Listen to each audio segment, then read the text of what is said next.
what if we fix aging, right? And, what if all those numbers are off by a factor of 2? What if there's radical cultural change that causes people to have much fewer children? There's just so many different curveballs that could happen. What if, we do discover evidence of alien life, even if it is bacteria, right? And that just creates a big philosophical awakening in people. There's just so many of these big unknowns.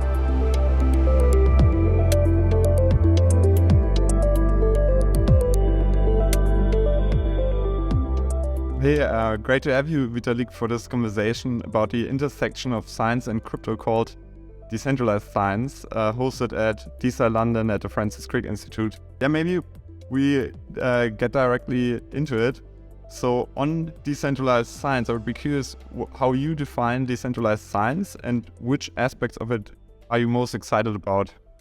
I guess I view decentralized science as a collection of ideas that basically have to do with trying to answer the question of what are some ways in which emerging open and decentralized technologies can make science better, can improve science, the institutions of science, in a broad sense, can improve how people who are doing science can collaborate with each other and get things out to the broader public. So I think some examples of this would include, one is just funding, right? So the interesting thing about I think cryptocurrency is that first of all, it's just a very effective fundraising tool by itself, right? Because I've used cryptocurrency to donate money to various kinds of charities, some of them doing giving money directly to the poor, some of them doing existential risk research, some of them also doing longevity research or doing other kinds of science. I think my most recent really big and significant one was donating some amount of money to Impetus Grants, which is doing longevity. So just crypto as payments, I think, is one big part of it. And just in addition to providing more funding for science, I think it's fascinating in how it provides for more diverse funding, right? It's not just the traditional institutions, it's also a pretty wide array of individuals that can provide funding in a lot of cases. Then going a bit beyond that, there's things like DAOs and things like quadratic funding and all of these different tools that try to create a more crypto native and more structured approach to funding different kinds of science projects, right? So quadratic funding in general, it's this kind of decentralized and democratic way of choosing where the funds from a particular funding pool go. So one way to think about it is it's like a matching system, right? So if people donate to one project, then the matching pool also contributes its money. But the unique thing about quadratic funding is that the match is greater the larger the number of distinct people that contribute to a project, right? So if project A, let's say, gets $10,000 each from 2 people, but project B gets $1 each from 20,000 people, then project B is going to get a much higher match than project A does. And there's some really interesting mathematical reasoning for why quadratic funding is economically optimal in a certain sense. And if people want to read up on my explanation of that, I'm on my blog, vitalik.ca. I have, if you just Control F for quadratic, you can find my post on the quadratic mechanisms in general. And then I think we also want to kind of go a bit beyond quadratic funding by itself, right? There's the concept of DAOs in general, and there have been more and more DAOs. There's Vita DAO, there's other kinds of DAOs now that are trying to organize the process of deciding who to fund in all kinds of more structured ways, and even going beyond just the funding question. There's also potentially the concept of using blockchain traceability or NFTs or soul-bound tokens or anything like that to try to do a better job of just maintaining the graph of who contributed how much to what, right? Because one of the big issues in academia is the whole peer review system, and the way that by itself has basically turned into its own game that is unfair in a lot of ways and gets exploited in a lot of ways and exclusive in a lot of ways, and creates a very misaligned behavior as people try to chase citations in a lot of ways. And the question of like, can we both try to make better versions of like what the peer review or what the citation graph tries to do, and what the peer review process tries to do, and also use blockchains and these tokens to really kind of weave that into the process of doing things and the process of funding things, and really make rewarding people for any contributions to the things that lead to important results downstream be something that happens much more seamlessly and much more automatically. Retroactive funding by optimism is one good example, right? So I think just zooming out of it, it's this large collection of things that people are doing with blockchains, with DAOs, with cryptocurrencies, and with soul-bound tokens, and with ZK and all of these different tools that try to like reform or replace or improve on all kinds of processes in like how we do science as a civilization. Yeah, makes a lot of sense. I think maybe we want to double click on public goods. So I think it's really interesting to see like the first experiments with quadratic funding, also showing some, of course, of like the ways that it could potentially be improved. So I would be curious on public goods experiments like quadratic funding and retroactive funding, which experiments would you like to see in the context of science that you haven't seen yet, or also potential improvements to quadratic funding or retroactive funding that we should attempt? Yeah, I think science is actually a great place to try to do experiments and like more sophisticated forms of retroactive funding, because science is the one place where it's like more obvious than anywhere else. Like I think it's true everywhere, but it's particularly obvious in science, like just how complicated the contribution graph leading to any particular result is, right? Like if, let's say, someone invents some new zero-knowledge proof protocol, usually that protocol itself is a version of some other idea, and it uses, some particular polynomial commitment scheme that was invented by someone 2 to 10 years ago, and then it builds on top of this other result, and that polynomial commitment scheme also builds on top of other results, and it's basically people building on stuff that's built on stuff that's built on stuff that goes all the way back to RSA and Shannon and other stuff in the 1940s to 1970s, and ultimately stuff even long before then, right? And there's more of a tradition within science of like being explicit about that graph, which I think is fascinating. And what that means is that it's an opportunity to try to solve what I think might be one of the critiques of retro funding in practice, which is basically that like the last step in a particular chain that leading to some outcome gets funded, but some of the less glamorous intermediate steps don't, right? And so everyone has a big incentive to try to like play up how big their contributions are and like be really loud about what they're doing.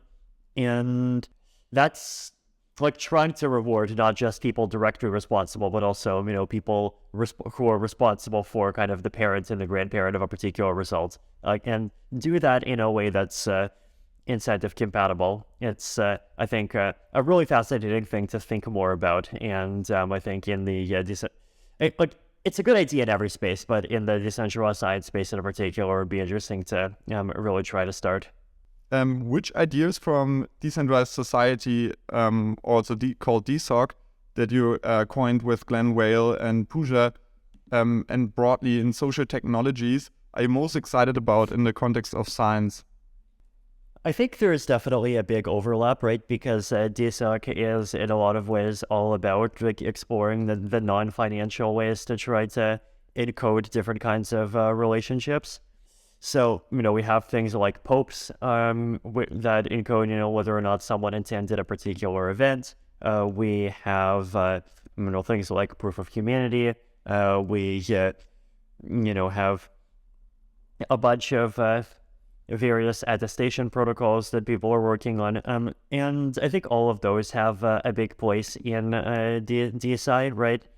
Because, as I was mentioning before, one of the big things that I think the DeSci space could do is really try to do better things with having a higher quality kind of contribution graph, right? And that's something that we could get more of automatically just by having more of that kind of information committed to in the chain everywhere, right? So the more of there are these public commitments of what contributed to what, who participated in what, and who was a part of a particular community, the more it becomes possible to do more of those kinds of experiments, right? So I view DeSoc as being a space that's going to create and really kind of build out a base layer that will make available information that a lot of these decentralized protocols are going to end up making use of.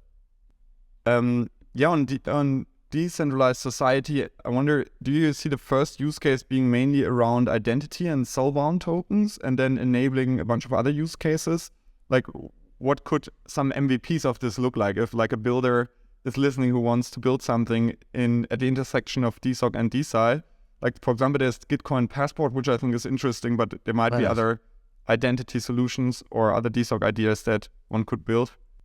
I think the other really natural one is basically trying to think through and figure out what it actually would mean in practice to have some kind of pope that's the proof of attendance token that represents contribution to some particular piece of scientific research, right?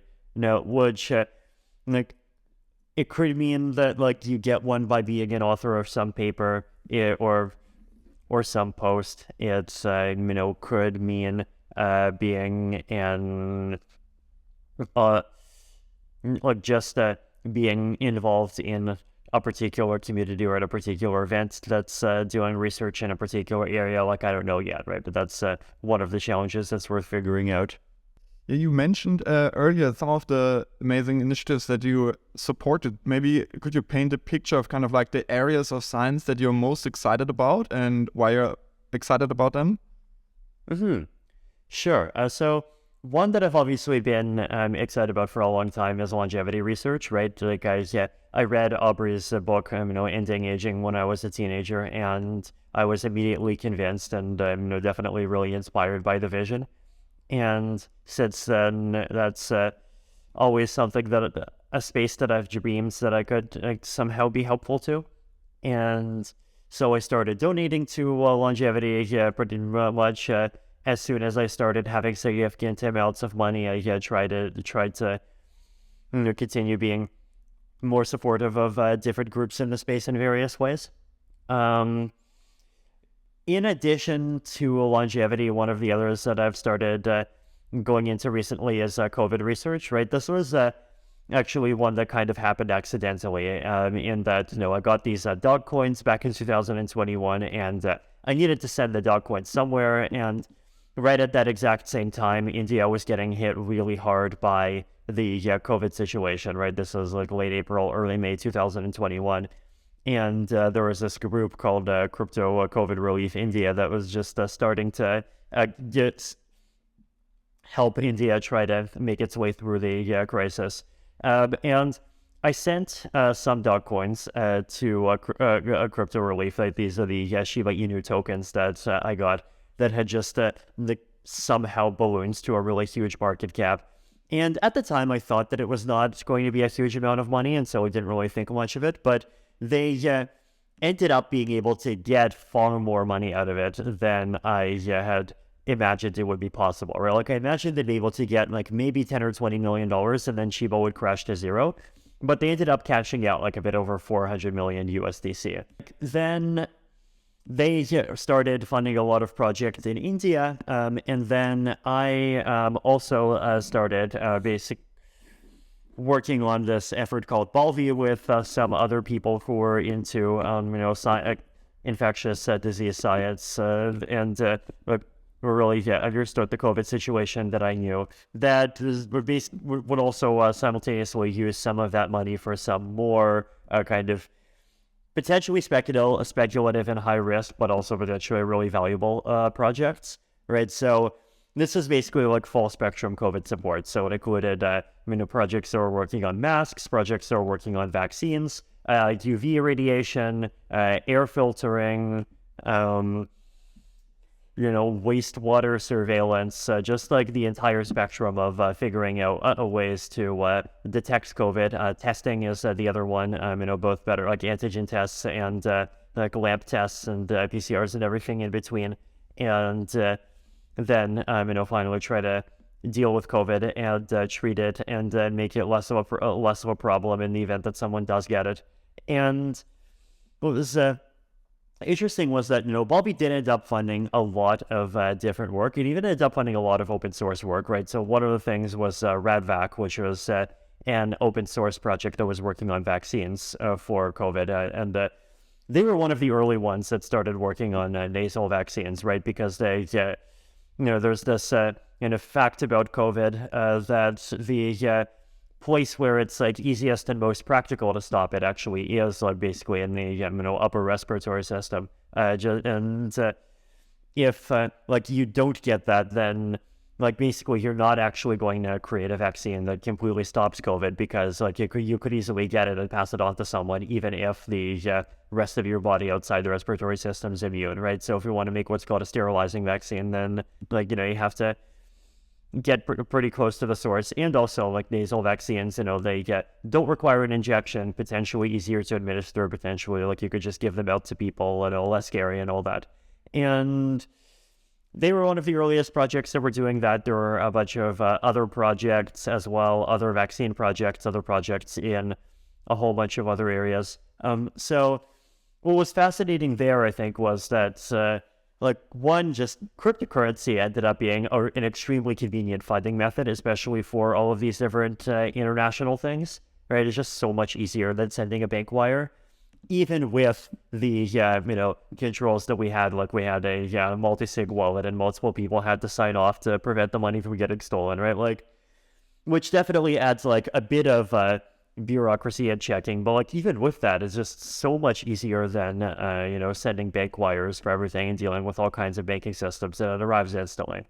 Then the other one, I think, is just like the value of a model of philanthropy that's more willing to trust people, right? Like a lot of donors to these projects say try really hard to inject their own opinions into everything and basically say, hey, you have to put all your money into this and put all your money into that, and there's no way I'm going to let you spend anything on overhead, because everyone agrees that overhead is, totally unacceptable and bad.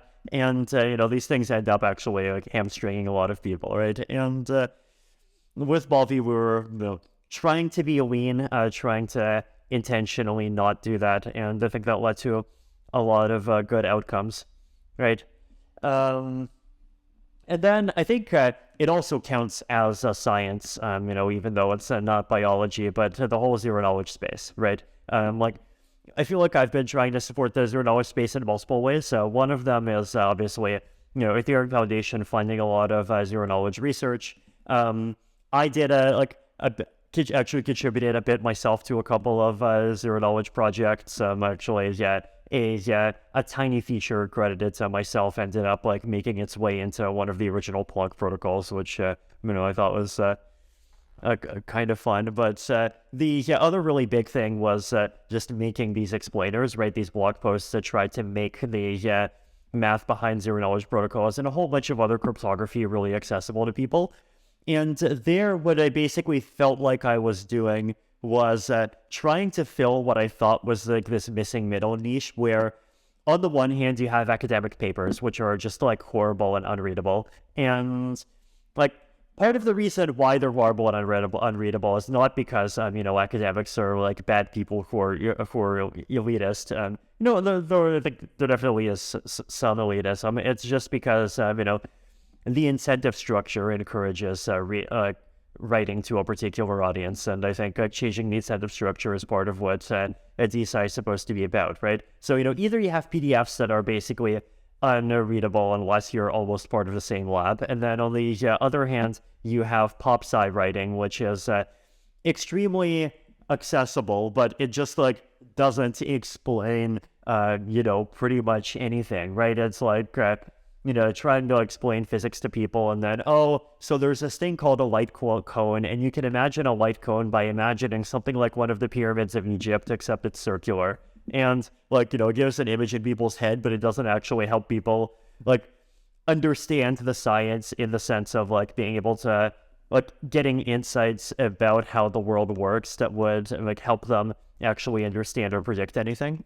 And I wanted to fill the big missing middle of writing that's both accessible to some number of people and yes, you'll have to know a bit of undergraduate math, and yes, you'll have to work hard, but at the same time you can still understand it, but still actually being accurate and actually describing the whole protocol.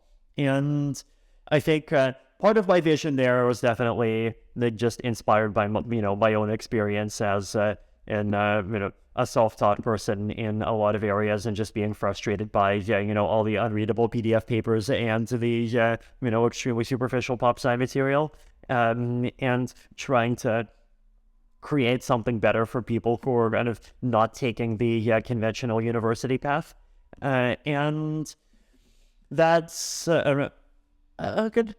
Ended up getting a lot of good feedback around on a lot of those pieces, and it feels like that's turned into more of a trend with a lot more people writing that kind of stuff now, which I think is good, right? I think educating people, decentralized education about science really should be viewed as being part of decentralized science, right? Popularizing knowledge, and even popularizing knowledge across disciplines is so valuable, right? Because so many of the important contributions, I think, come from intersections of different disciplines.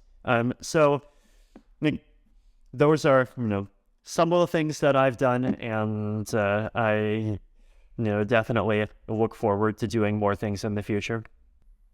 Amazing. Yeah, what strikes me as unique with your kind of efforts is just the variety of different approaches, even from the Ethereum Foundation to Balvi to some of those really academic efforts to much more non-traditional ones. What has been some surprising learnings between, for example, how something like Arc Institute even, or Empathist and Balvi is set up, and being kind of in the trenches with something like Balvi? I'd be super curious, which learnings you incorporated from, for example, Ethereum Foundation and other things into setting up Balvi, and how you structured, which might be different from a traditional foundation or grant-giving body.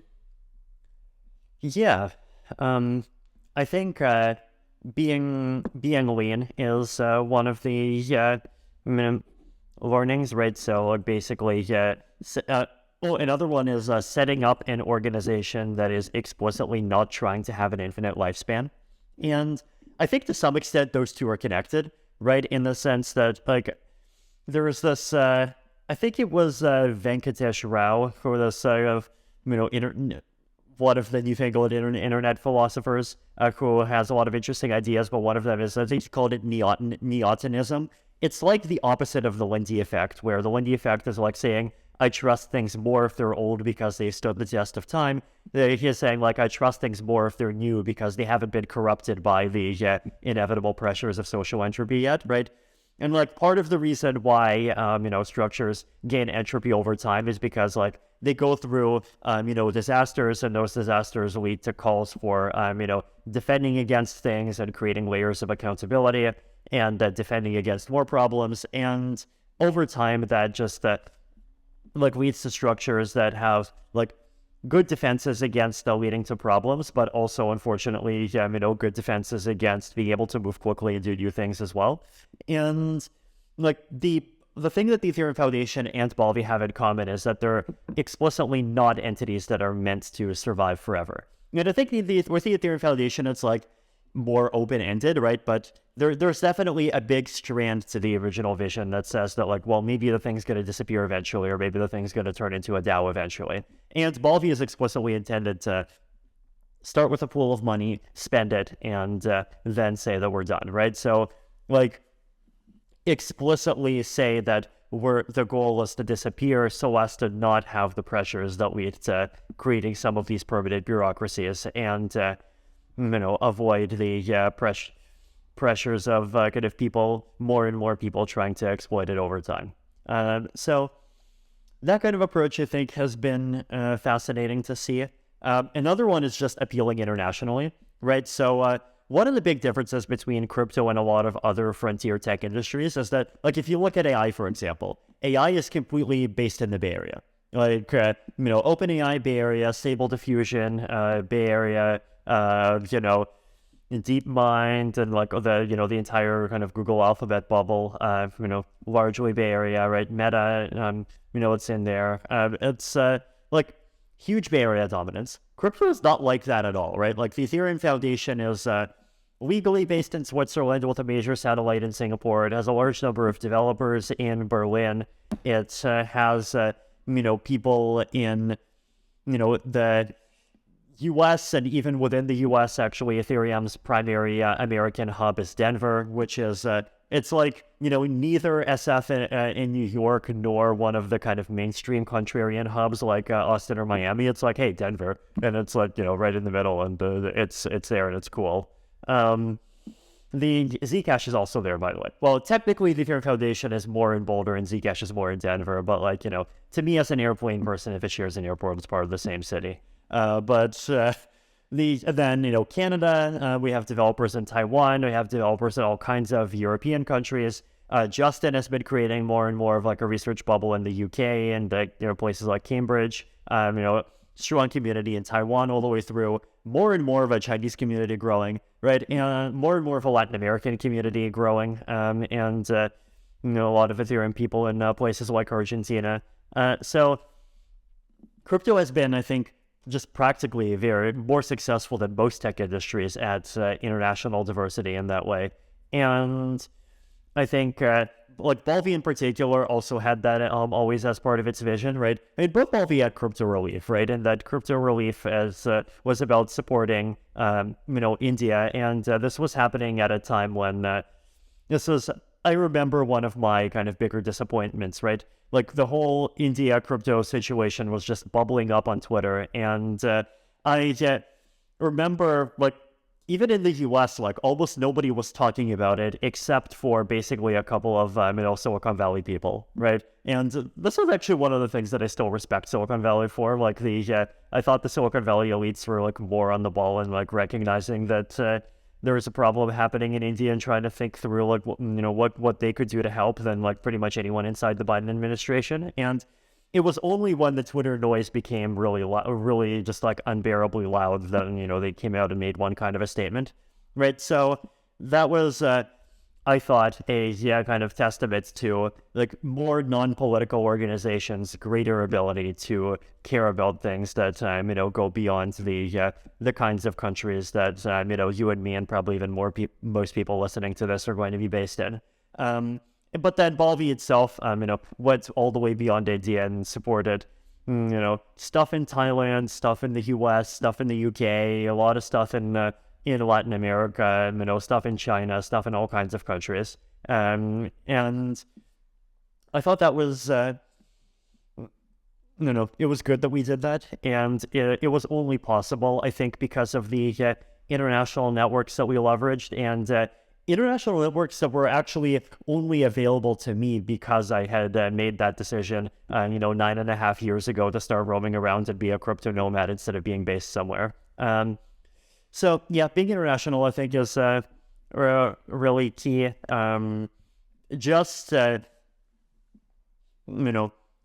Being willing to trust people and processing grants quickly. That was something that the EF definitely has done it various times. It sometimes has done and sometimes it takes longer.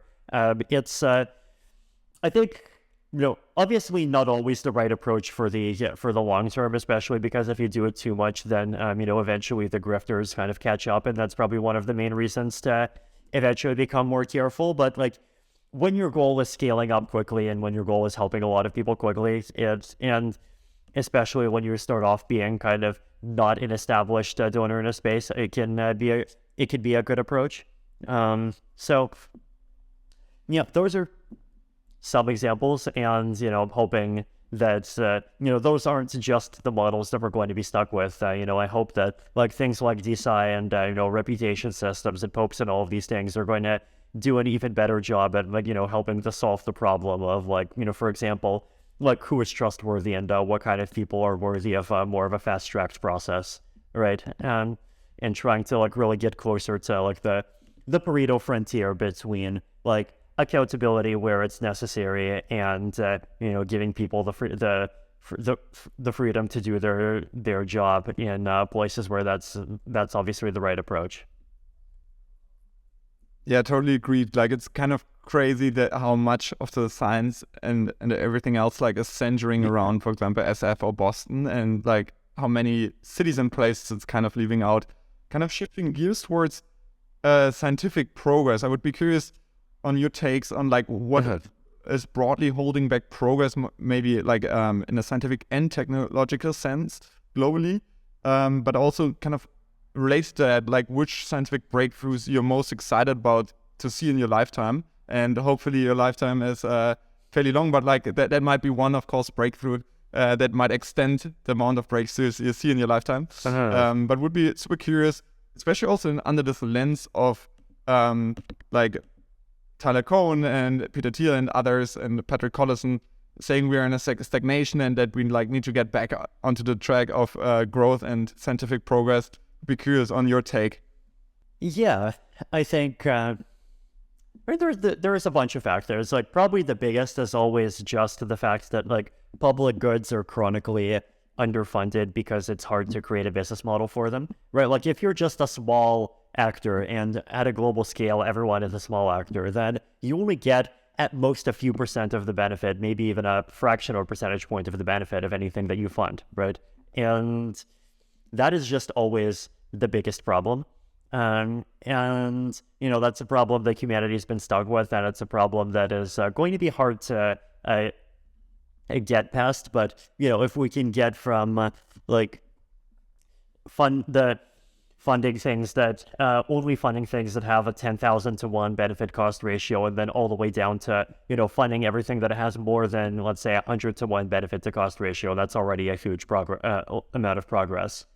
Other things, I think, definitely exclusiveness and silos, right? The fact that there's a lot of knowledge that's sort of generated by particular academic communities and it's stuck in particular academic communities, and very smart people who would be able to contribute just don't have that knowledge be accessible to them because we've invented a path that basically says that you only get the required background knowledge by age 24, only if you're wealthy and privileged enough to go through a particular university path. And the reality is, if you enable people, there's lots of people who make huge contributions when they're 15, right? So trying to create paths that are accessible to more people and, across wealth levels, across age levels, across, kind of regional and national levels, I think is something that's going to be really valuable.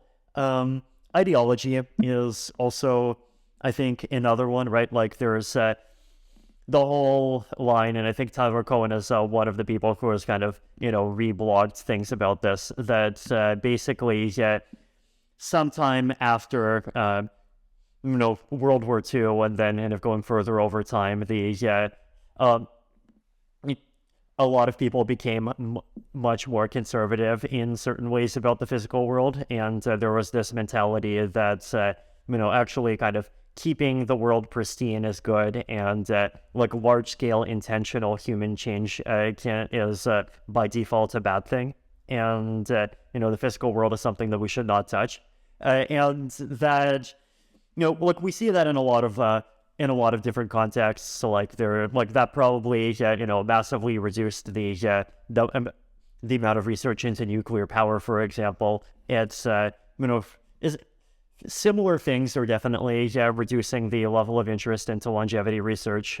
Similar things are reducing the level of interest into just all kinds of areas that we're improving as human lives ultimately involves changing either ourselves or the physical world. But the big irony is that the digital world ended up being completely exempt from that mentality. And so we basically had a couple of decades where a lot of the smartest people basically went into creating social networks, creating all kinds of these like internet-y tools for and creating all kinds of ways for people to play, in some cases increasingly negative of some internet games with each other.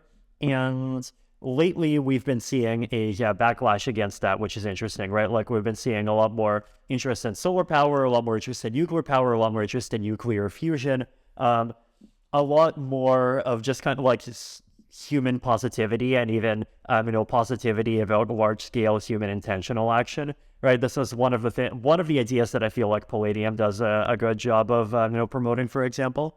Also, the rise of the developing world, right? Because the developing world, I think, that never really went through the same phase of like getting a little disillusioned with everything that the rich country West did, and been seeing like a lot of Indians, for example, getting into science with some very different perspectives.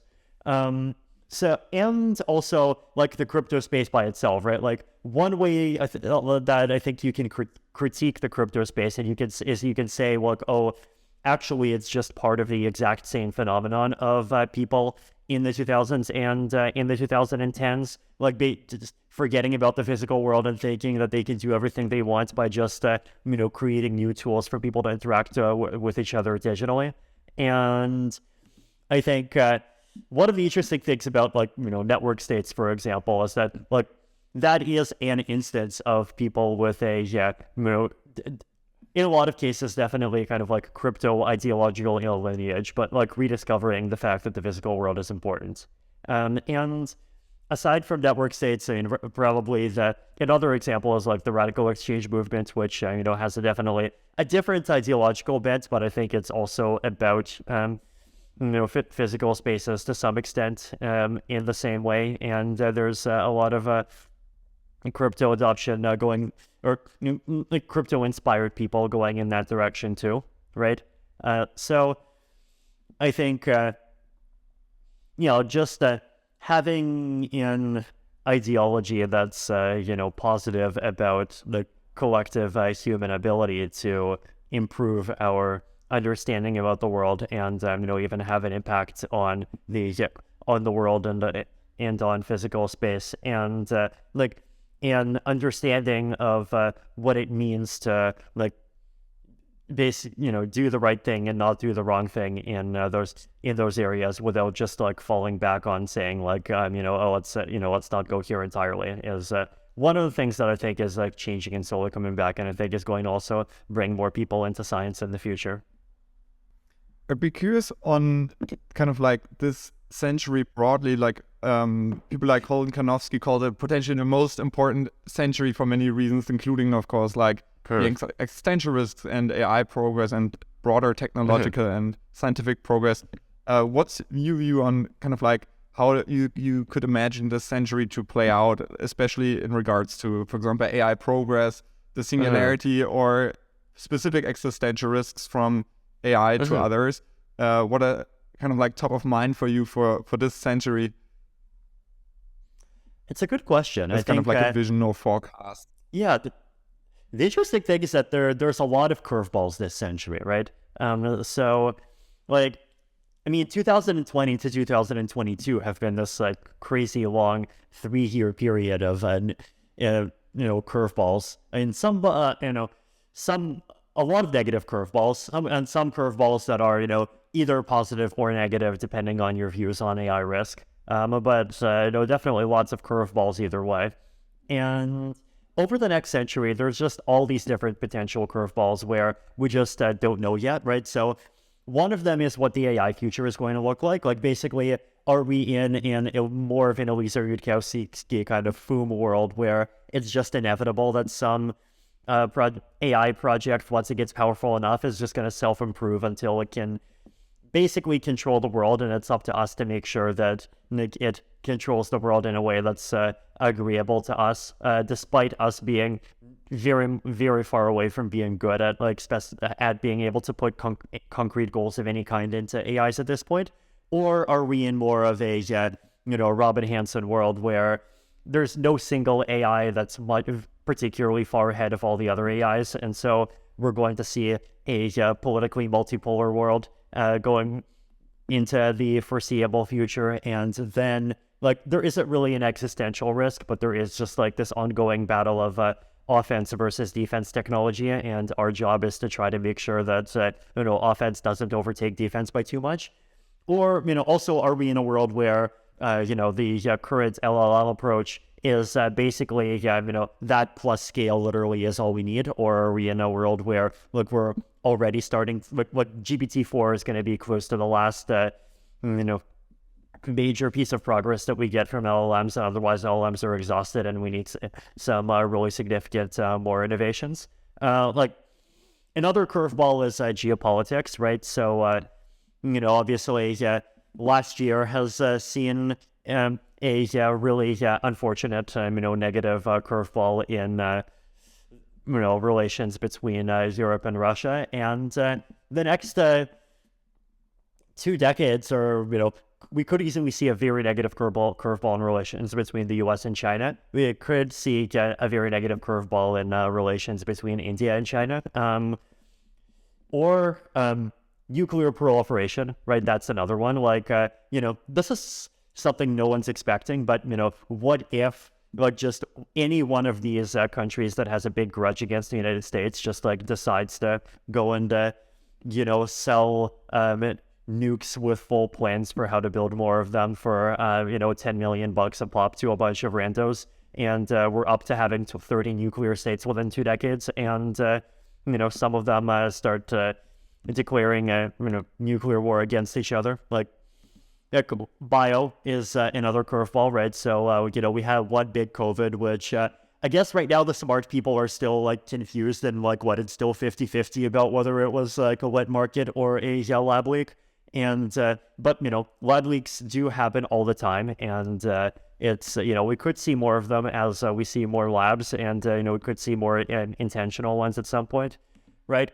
There's just but then on the other hand, what if it turns out that longevity does get solved literally 20 years from now, and what's that going to do on what's that going to do to Peter Zeihan's demographic projections, right? It's everyone has these numbers that say in 2100 India's going to have a population of 1.4 billion, China's going to be 0.7 billion, US is going to be 0.45 billion, Africa is going to be somewhere around 4. But what if we fix aging, right? And what if all those numbers are off by a factor of 2? What if there's radical cultural change that causes people to have much fewer children? What if there's the combination of having a richer society and having one tier more of automation suddenly makes it more practical for every family to have 5 kids each. There's just so many different curveballs that could happen. What if we do discover evidence of alien life, even if it is bacteria, right? And that just creates a big philosophical awakening in people. There's just so many of these big unknowns, and a lot of the ones that I've mentioned are negative, but I think we could easily see a lot of positive unknowns as well. It's definitely going to be a really big century, and it's definitely going to be a really important one. I think obviously the 21st century is more important than any century that came before, but the question is is the 22nd century going to be even more important, right? Is this the final boss of humanity, or are we really at step n-2? Or do we really have the model wrong, and we're going to see extremely radical change that looks very radical even from the inside continue going forward for millennia? I don't know yet. Maybe to close off to kind of like also the audience of builders in decentralized science, you mentioned some of the ideas you'd be excited about. What are maybe some other ideas you haven't mentioned yet that also for like the DeSci London Hackathon you would be excited for people to see build? They're excited to see build. Yeah, I think one would definitely be some kind of like, whether it's attestation-based or soulbound token-based or pope-based or something, some kind of solution for trying to like assign credit and assign credit recursively for things. Possibly an implementation of retroactive public goods funding that tries to incorporate those kinds of ideas. Possibly, what else? Something on the education side would be interesting, right? So like trying to, whether proactively or retroactively, public fund education in different kinds of scientific disciplines, and different ways of trying to evaluate like which ones of those are actually effective.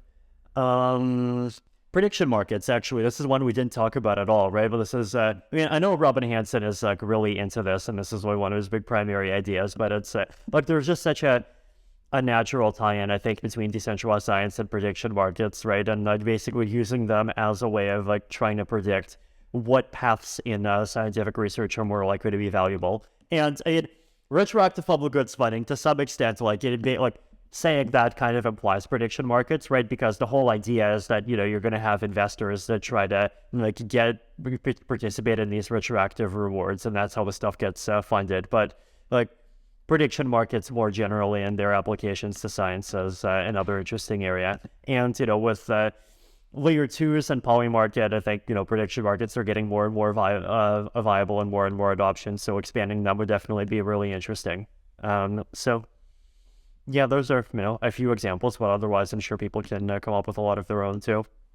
Amazing. Yeah, I'll collect all the also show notes and things like the DeSoc paper and other things we discussed. Maybe as like the very last one, is there a specific like book, blog post or like podcast you would recommend people specifically in the context of science that you enjoyed recently? So it's a good question. 80,000 hours is always good. I feel like there's a lot of just very interesting and very smart people in talking about all of the different areas that that we brought up today. I don't know. I feel like it would be interesting to just like have a podcast focusing on decentralized science, particularly at this point. Like, does something like that exist yet? Maybe you should start. Yeah, one. we like this actually will go up also on the DeSci podcast. So we also had like a long conversation with a bunch of different people. I'll share the link in the show notes, but we have a bunch of other also conversations coming up, and all the talks and workshops from DeSci conferences are already up. So finding the comments. And for example, Pooja's talk I really enjoyed on the intersection of DeSci and DeSoc. So I think that's a good related one. But thank you so much, Vitalik, for taking the time, and yeah, wish you a great day. It was great to chat. Thank you too. Have a good day too, Vincent.